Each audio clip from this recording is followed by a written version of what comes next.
Everyone has their favorite game series or genre. I found out after 2 or so decades that I like third-person, goreless, melancholy adventures with great gameplay, music, and themes of life and death.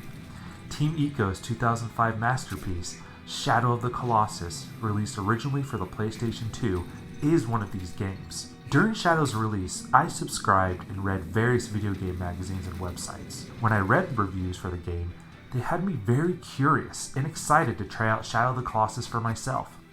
At that time of its initial release, I didn't want to pay full price for the game, but when the price for a new copy hit $20, I ran to my local super outlet store and got a copy. Video game reviewers back then described how it was amazing climbing on and destroying a colossi. In my mind, it was like fighting a mountain, but once I played the game, the main enemies, the colossi, were more like large hills. Even with this caveat, I had an amazing time playing it. The story of Shadow starts to roll out in the opening cinematic as a bird passes by a lone man riding a horse by a razor's edge of a cliff face. The horse carries what looks like a large sack of supplies on its back. You follow the wanderer from the cliff, through a forest, across a gigantic arched bridge, which leads him to some type of temple. The music's tone changes to ominous as the wanderer enters the edifice. The forgotten temple is made of gray and white stone. The wanderer sees a stone altar near the end of the structure.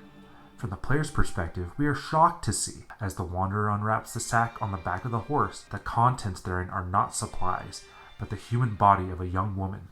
He holds her in his arms and places the corpse on the altar. The wanderer speaks to the air. "Please, I need you to bring back her soul." And the god of this land, Dorman, replies in voice only. "That maiden's soul? Souls that are once lost cannot be reclaimed. Is that not the law of mortals?" With that sword, however, it may not be impossible. The wanderer responds quickly. "Really?" Dorman is just as quick to talk back. "That is, of course, if thou manage to accomplish what we askest. But heed this, the price you pay may be heavy indeed." The wanderer, strong in his resolve, replies, "It doesn't matter." Dorman then responds, "Very well.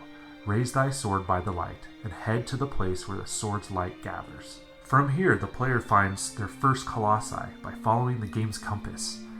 The light from the wanderer's sword as it is held to the sky. The story doesn't give you all the answers in the beginning, and that's something great about it. We learn that this land the wanderer has arrived at is forbidden to enter by his people. This basic outlines all the game needs to push the player to their next destination. Controlling the wanderer is almost as good as Shadow's story.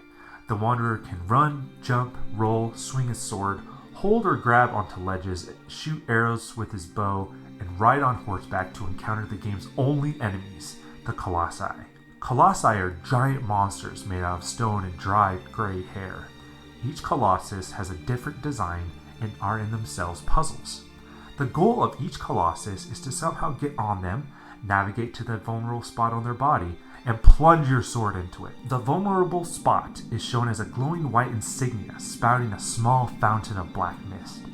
Once the colossi receives enough damage from this method of attack, the monster moans, hits the ground, and turns into rubble. Large black tendrils erupt from the colossus's remains and look to stab themselves into the wanderer's body, causing him to faint and return back to the temple, where he gets yet another command from the god Dorman to fight his next Colossus. At the time of its release, Shadow of the Colossus' visuals were stunning for the PlayStation 2, and every time the game has been re-released, first with HD graphics for the PlayStation 3, and then for the PlayStation 4, the same sentiment remains. It's simply gorgeous to look at.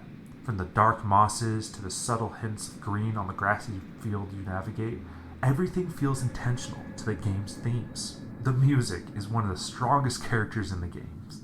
Whenever a track plays, it sets the stage for what is about to happen.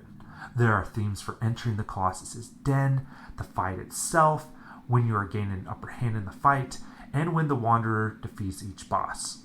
And sometimes there is the absence of music, especially when you are traveling.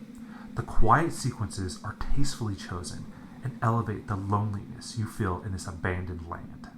The fun of the game comes from going against each Colossus, as they are completely different in how you find the weak spot. One may require a simple climb up the leg, back, and get to the head strategy, while another is in the sky and needs to be shot down with arrows before it can be climbed and ridden in the sky. The two nitpicks I have with the game is the control of the Wanderer himself, and some of Dorman's advice to defeating the Colossi being too vague. Though the animation of the character is fantastic, controlling him feels a little unresponsive at times, when you're trying to climb a Colossus. That said, the controls are very tight. It just might be discouraging for new players to get used to them, while they are trying to scale a giant beast quickly. Dorman's advice is always welcome, but I found myself stuck on one or two fights because I just couldn't understand what he was wanting me to do. But other than those tiny little gripes, Shadow of the Colossus is a complete joy to play. I give it 3 thumbs up, and a welcome recommendation to anyone who loves third-person, goreless, melancholy adventures with great gameplay, music, and themes of life and death.